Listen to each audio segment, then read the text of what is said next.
All right, get ready for a roller coaster ride in our weather forecast for the next 8 days. Temperatures yesterday were in the 70s. I think we'll be very close to this similar temperatures for today. Maybe a degree or two warmer despite the much cooler start to early this morning or early in the morning. We will have lots of sunshine, so that will help. So mid to upper 70s and low 80s for our southeastern communities. Certainly very comfortable. A little bit of a light breeze. We'll talk about that in just a second. But again, plenty of sun is expected for today. Most of tonight will be clear, but clouds will be on the increase late, especially after about 2 o'clock. And you can see at 3 o'clock, we start to get into some clouds in our western communities. So by daybreak, we will have quite a bit of clouds in the area and even a few sprinkles. And we'll continue to monitor that through the morning and early afternoon hours before the clouds clear out, likely sunny as we head towards 2, 3 o'clock. So it's not going to be a quick system that comes through, but it is going to be a cold front that pushes through, and that's going to cause some big changes to our forecasts. Not quite to the extent of the cold front yesterday. Here's what I'm talking about. The rain, don't worry about it. Unfortunately, it's not going to amount to a whole lot. It might be enough that you'll need your windshield wiper, but it's probably not going to be heavy enough where you probably don't even need the umbrella. It's not going to be heavy at all. I don't expect thunderstorms. It's going to be more of a nuisance than anything at all. Yes, we need the rain. Don't don't email me or comment that I'm saying that whatever it is that we need the rain. I understand that.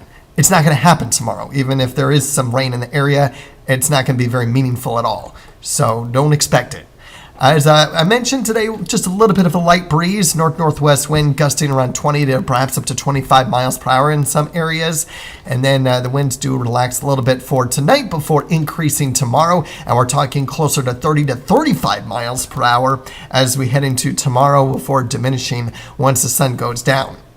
That's going to usher in the chillier temperatures. So we'll start off around 50 degrees for several areas early in the morning, although we may be in the 40s in a lot more areas. It just may be able to warm up because the clouds on the increase. Remember, clouds act as a blanket to keep temperatures on the milder side. So while it might be cooler before the clouds move in, once the clouds do move in, temperatures may actually warm up. And even with some late day sun, not going to help temperatures. Look at this. Highs only around 60. That's about a 20-degree drop in temperatures from what we'll have for Thursday to Friday. Big changes. Bigger changes Friday night, Saturday morning. We're talking about mid-30s. Would not be surprised if some areas got down to the freezing mark. Remember, our northern communities, typically the first freeze is mid-October, mainly south and east of the Turnpike. It's late October, roughly. Again, it just kind of depends on where you are, but we are close to it. And it certainly would not be possible if some areas did get down to the freezing mark. Now, a hard freeze, very unlikely. So frost, the most likely scenario. A freeze where temperatures get down around 32, 31, especially up to our north, it's a little bit higher probability. A hard freeze where temperatures are in the 20s, I don't expect that.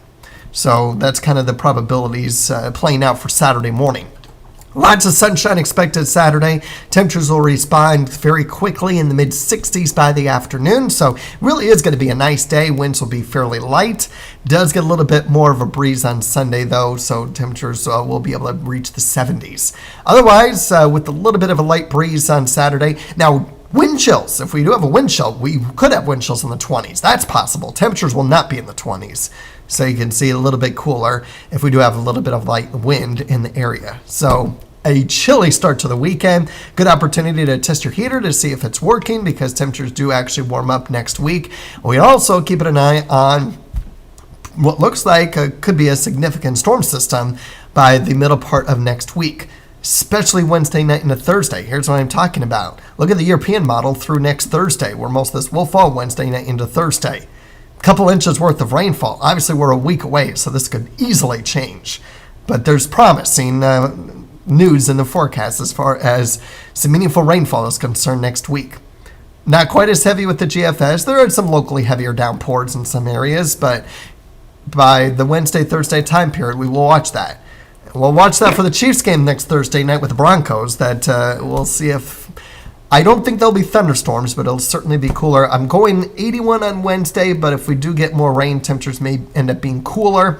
And then depending on how long it rains for on Thursday will depend on if we're able to warm up to 70 or not. There is also some uncertainty on how cool or warm next week will be in general, whether or not there's rain or not. So just be aware of that the forecast next week is subject to change based on model uncertainty with our temperature forecast, even on Monday and Tuesday. I am leaning more towards the cooler bias, so I'm kind of more in the average between the two. So it's possible we may be closer to the low 70s, especially on Monday, or we may jump up into the upper 70s compared to Sunday's mid 70s. So something to watch out for, but don't be surprised if there are changes to the forecast for next work week, including Monday and Tuesday, but especially with that rain chance starting to move in by the second half of the work week.